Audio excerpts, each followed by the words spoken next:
Soy el diácono Gerson Steven Grisales Guevara, soy de la diócesis de Santa Marta. Me encuentro en la cuasi parroquia San Francisco de Asís del corregimiento de Taganga. Es una localidad que se encuentra junto al Mar Caribe. El fin de esto es cultural, para que aquellos que tengan la posibilidad de ver este material puedan conocer un poco sobre la historia de la fe.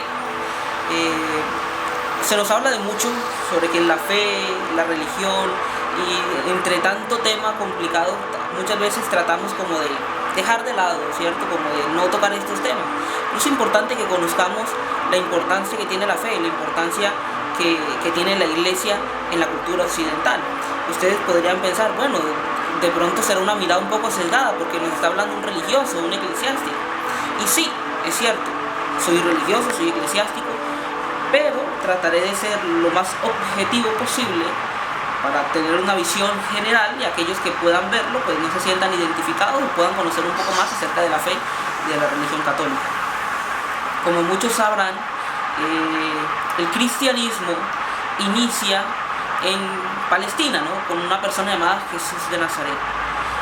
No quiero tampoco sesgar la mirada de Jesús, porque algunos podrían hablar de un Jesús de la fe o un Jesús histórico.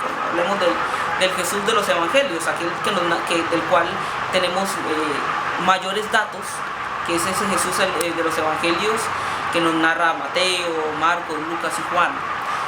Jesús, un hombre judío palestino, nace durante el reinado de Tiberio, y básicamente es un judío que transmite la fe, hijo de Dios, por supuesto. Transmite dentro de la fe judía, transmite algo nuevo, ¿no? Trata de enseñarnos sobre la verdad del reino. ¿Qué es el reino? Es esta enseñanza de Dios desde la caridad, desde el servicio. Por eso encontramos a Jesús en los evangelios, predicando el evangelio, yendo de un lado para el otro, anunciando la fe, en fin.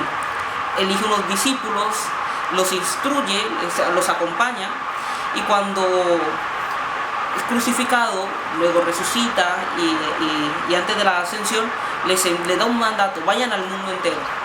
Este impulso de Jesús a sus discípulos es lo que va a empezar a mover el corazón, lo que se conoce como la iglesia primitiva, que es la iglesia del primer siglo, la iglesia de los apóstoles, de aquellos seguidores de Jesús. Entonces Jesús asciende y estos apóstoles, estos enviados, así traduce la palabra apóstol, apóstolo viene del griego, estos enviados empiezan a transmitir la fe, empiezan a llevar la fe al mundo entero, luego en la región en la que están, Judea, la actual Palestina, Judea, Samaria, Galilea, y rápidamente estos hombres esparcen el evangelio a distintas partes, al norte, parte de África, Etiopía, Alejandría, parte de la India, algunos, luego otros en Asia Menor, la actual Turquía, Grecia, luego irán a Roma. Y esto es importante que lo tengamos claro: estos apóstoles fundan comunidades donde van, que serán luego las grandes iglesias que se conocerán posteriormente durante la Alta y la Baja Edad Media. Se fundan las principales, que son Roma, Jerusalén, Antioquía en Siria, y estos apóstoles, pues, como es lógico, también dejan sucesores. A estos sucesores se les conocen como obispos, y viene la palabra vigilante. El obispo se encargará de custodiar la comunidad, de resguardarla, de educarla en la fe, de formarla, de estar con ella, de acompañarla. Bien, a grosso modo, así irán estas comunidades en una especie como de vida oculta. Recordemos que el Imperio Romano concibe el cristianismo como una religión ilegal. Por tanto, el cristianismo será clandestino, vivirán clandestinamente estos cristianos. Algunos apóstoles mueren mártires ejecutados por Roma, otros perseguidos por los lugares de origen. La fe será clandestina prácticamente durante los primeros siglos, siglo II, siglo III y parte del siglo IV. En el siglo IV aparece una figura de una persona importante llamada Constantino. Aquí vale hacer la aclaración. Algunos dirán, no, Constantino funda la Iglesia Católica en Roma. No, la Iglesia en Roma ya estaba, mucho antes de Constantino. La evidencia, por ejemplo, es que Pablo le escribe a una comunidad en Roma. Entonces no podríamos pensar, es que había una comunidad en Roma, desapareció, luego aparece Constantino y la funda. No, ahí se está hablando de una tradición. Hay escritos, además de cristianos de Roma. Hay obispos en Roma, hay una lista de obispos en Roma. Por tanto, Constantino no funda una comunidad, no funda una iglesia. Además, que hay cristianismo en todas partes del imperio. Y por muy poderoso que sea el emperador, pues no puede controlar el vasto imperio. Para eso hay legados y demás. Entonces, Constantino, de alguna manera, y todo el imperio romano, ha ido conociendo la verdad del cristianismo poco a poco. Sus vecinos son cristianos, no todo el mundo es pagano, muchos que se han convertido al cristianismo. Entonces él vio necesario, junto con el emperador de Oriente, ve necesario legalizar esta realidad. Es decir, son ciudadanos romanos, ¿por qué se les persigue? ¿Dónde está lo ilegal?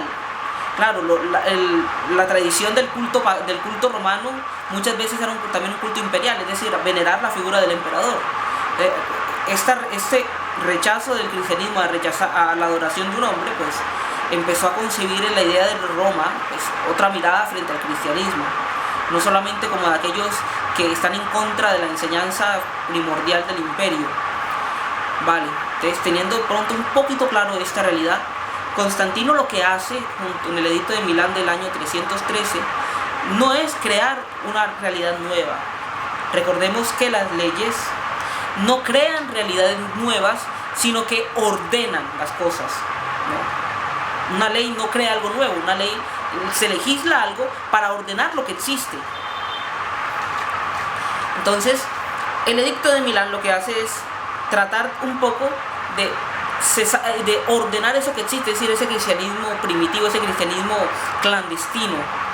Por tanto, cesará la persecución y ahora el cristianismo hará parte del imperio. Es decir, ciudadano romano será libre de creer en Cristo. Eso es el edicto de Milán. Ya se irá ordenando posteriormente en los concilios de la iglesia. ¿Qué es un concilio? Es una reunión de obispos para fijar algo en concreto, para ordenar, como les había dicho anteriormente, algo en concreto. Eso es a grosso modo el principio. Luego, durante la Edad Media, surgirán realidades nuevas, por ejemplo, como la caída de Roma de Occidente. Roma de Oriente se convertirá en Bizancio, la capital será Constantinopla en Turquía, la actual Estambul en Turquía. Entonces, todo ese proceso fue llevando a la iglesia a tomar carácter, ¿no? Luego de una fe oculta a una fe pública. Roma dejó de ser pagana y se convirtió en cristiana. Entonces empezó a dar un giro, ¿no? Se persiguió el cristianismo en un principio, ahora todo lo pagano se empezó a destruir. Por eso los cultos paganos, los templos se empezaron a destruir. El emperador Teodosio, el emperador de Oriente, empezó a clausurar, por ejemplo, el culto de Delfos, por ejemplo, el famoso culto del oráculo de Delfos en Grecia. Clausuró algunos templos en Egipto, en fin. La fe empezó a tener más fuerza y relevancia y la gente se empezó a hacer más cristiana. Eso es lo que era el Imperio Romano. Empezaron las misiones, por ejemplo, en Europa, en los lugares del norte, en Irlanda, en Inglaterra, en Alemania, en los países germánicos, la actual Dinamarca, Suecia, Finlandia. Eso durante los siglos VIII, 300 años más o menos después de que cayó el Imperio Romano. Aparecen figuras importantes, por ejemplo, aparece la figura de Carlomagno, que es el emperador del Sacro Imperio Romano Germánico, que de alguna manera asume la herencia de lo que dejó el Imperio Romano. Tras la desorganización del imperio, de la ley, pues llegó el caos. Pero para eso estuvo la iglesia también, para ordenar un poco el caos que dejó la caída de este imperio. Con la caída del imperio llegaron pueblos del norte, de tinte bárbaro. Por ejemplo, los ostrogodos, los visigodos, los vándalos en el norte de África, los hunos, que llegaron hasta Roma en el año 413, 430, 440 aproximadamente. Esta expansión de otros pueblos y llevó rápidamente a la desaparición del Imperio Romano.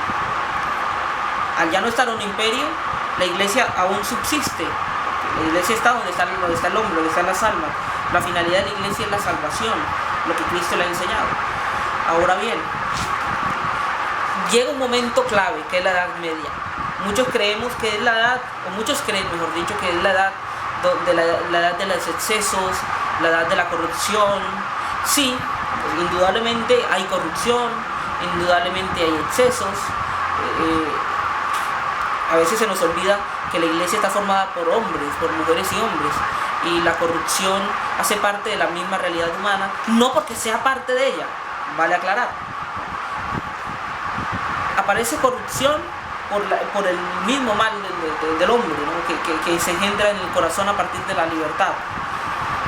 Entonces, en la Edad Media, la iglesia empieza a tener otro estatus, empieza a liderar la sociedad, a coordinar la sociedad, a enseñarle a la sociedad. No todo es malo. A veces tenemos la idea de, por ejemplo, las cruzadas, y pensamos en las cruzadas como algo negativo. Las cruzadas también sirvieron para algo bueno. En ellas se gestaron otro tipo de realidades. Tratemos un poco de no mirar las cosas con una vista sesgada, ¿no? Ideologizada muchas veces. Pensemos en la objetividad del asunto. Pensemos, por ejemplo, en una persona religiosa, profundamente religiosa, que ama a Dios en su vida, en sus convicciones. ¿Qué pensarían ustedes, por ejemplo, de una persona que, teniendo lo suyo, ve cómo empiezan a robarle? Se toman su casa, toman lo que consideran preciado, destruyen lo poco que tienen. Claro, muchos dirán, no, yo me defiendo, me alzo en armas, tomo la fuerza y defiendo lo que es mío, que es lo más objetivo y propio, ¿no? Defender lo propio ante el violento agresor. Pues esas son las cruzadas. Los europeos vieron poco a poco que se gestaba en la península arábiga un movimiento llamado el Islam, con una figura como Mahoma.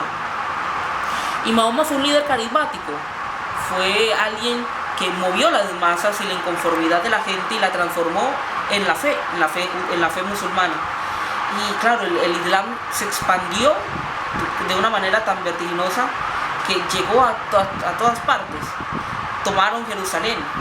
Claro, y para Jerusalén, para un religioso, Jerusalén es la tierra donde vivió su Señor, Cristo. Por tanto, vieron la necesidad de liberar Jerusalén y Tierra Santa de la agresión extranjera. Esas son las cruzadas. No es que, claro, en una guerra hay daños colaterales. No se justifica, pero sucede, pasa. En las cruzadas murieron inocentes en las tomas de las ciudades, por supuesto que sí. Pero el fin era ese, no. El fin no era ese, el fin no era matar inocentes, el fin era liberar algo que se considera sagrado. Finalizan las cruzadas en el siglo XIV, al inicio del siglo XIV, al final del siglo XIII. Aparecen rápidamente ese movimiento islam que le había dicho, toma la península ibérica. España tiene que luchar por tratar de sobrevivir ante ese avance musulmán cada vez más latente. Se detiene gracias a un personaje que algunos consideran como un mito, como Don Pelayo en Asturias, que es el norte de España. Los herederos españoles, los visigodos, los herederos del Imperio Romano, los cristianos visigodos y del reino visigodo, se enclavan, se anclan en un territorio llamado Asturias. Es un territorio montañoso, y allí subsisten del avance musulmán durante mucho tiempo, casi 5 siglos. Ya después, en el siglo XIII, 1216 aproximadamente, 1214, aparece la figura de, por ejemplo, los reyes el rey de Castilla, Aragón, Navarra, Alfonso VIII, Sancho IV, en fin, con la famosa batalla de las Navas de Tolosa, que detienen el avance musulmán y empiezan los musulmanes a retroceder hasta lo que en un principio habían tomado, que era al-Ándalus y Córdoba. Serán expulsados posteriormente por los reyes católicos en 1492 aproximadamente. Esa es una fecha importante, se descubre un territorio.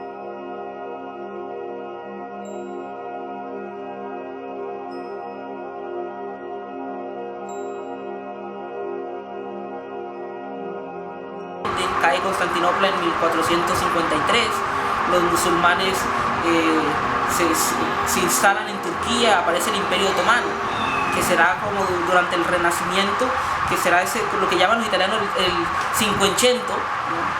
el siglo XV y parte del siglo XVI, ese movimiento del Renacimiento. Empezó a descubrirse otro tipo de afinidad en el mundo intelectual, político, religioso. Aparece la Reforma Protestante en el siglo XVI con Lutero, aparece la Revolución Científica con figuras como Nicolás Copérnico, Galileo Galilei, Isaac Newton, Giordano Bruno, revolución artística, ese teocentrismo intelectual que se vivió durante la Edad Media fue, digamos que no se dejó de lado, porque el hombre cristiano europeo siempre tuvo esa concepción de Dios, pero empezó a concebir, a dar importancia también a otra realidad, el hombre. Aparece el antropocentrismo del Renacimiento y fue como volver a lo antiguo, a lo clásico, básicamente, a lo que la cultura grecorromana le había legado a la humanidad de la historia, y se empezó a construir, por ejemplo, la figura de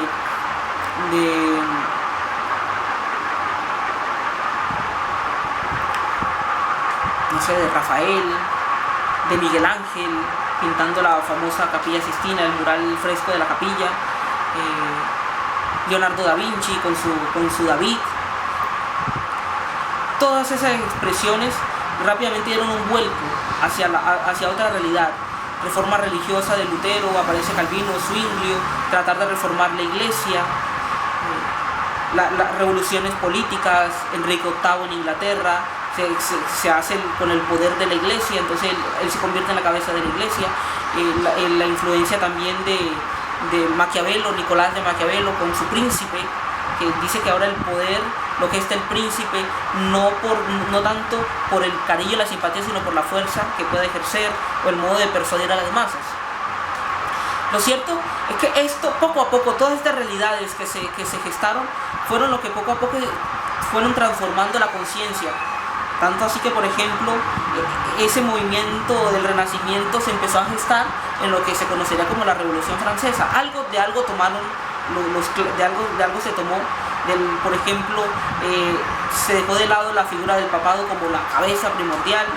En eso Lutero tuvo que mucha influencia. Aparece la Revolución Francesa, la libertad, don preciado sobre todas las cosas.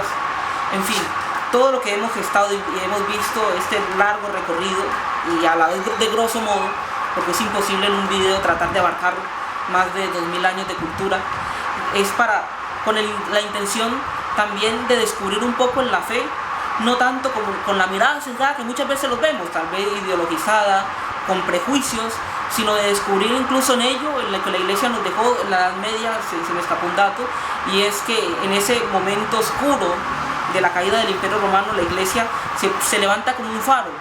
Aparecen las abadías, en las abadías los monjes empezaron a recopilar escritos clásicos de filosofía, de medicina, de ciencia. Aparecen las universidades en el siglo XIII, figuras como Alberto Magno, Tomás de Aquino, Buenaventura, son de real importancia, porque nos muestran que la iglesia sí es faro espiritual, pero también es intelectual, también humano, también cultural. Aparecen los hospitales, el cuidado por el enfermo, y la caridad cristiana se apunta hacia el enfermo. Aparecen los cuidados paliativos de los enfermos por parte de los monjes, aparecen hospitales, aparece, por ejemplo, órdenes militares que se dedican al cuidado de los enfermos, órdenes hospitalarias, orden de Dios, en fin. La iglesia le ha dado mucho a la humanidad. Muchos dirán, no le ha dado nada. Claro que sí, la música, por ejemplo. Notre Dame es la escuela de la música, del canto. Aparece el canto gregoriano, aparece la polifonía, en fin. Todo lo que la iglesia le ha dado a la humanidad ha sido en pro de la misma humanidad, para que el hombre descubra a sí mismo la importancia que éste tiene para todo, la importancia que éste tiene para los demás, la importancia que éste tiene en el medio del mundo. Y la iglesia sigue siendo hoy en día faro de luz y esperanza para la humanidad que desconoce su propio origen, que desconoce el origen de muchas cosas, que desprecia incluso hasta su misma historia. A veces tratamos de ocultar la historia porque nos da vergüenza, porque preferimos ocultarnos bajo un velo de ignorancia y crearnos la historia. No, descubramos la historia con sus bemoles, pero también con sus sostenidos, con la realidad que esta misma nos ofrece y con lo que poco a poco hemos heredado y recibido, que aún se mantiene. No miremos el mundo en la clave de blanco y negro, miremosla a todo color, y a todo color significa encontrar las bondades que algo tiene, pero también sus defectos, encontrar los beneficios que algo tiene y todo lo que nos ha heredado y entregado.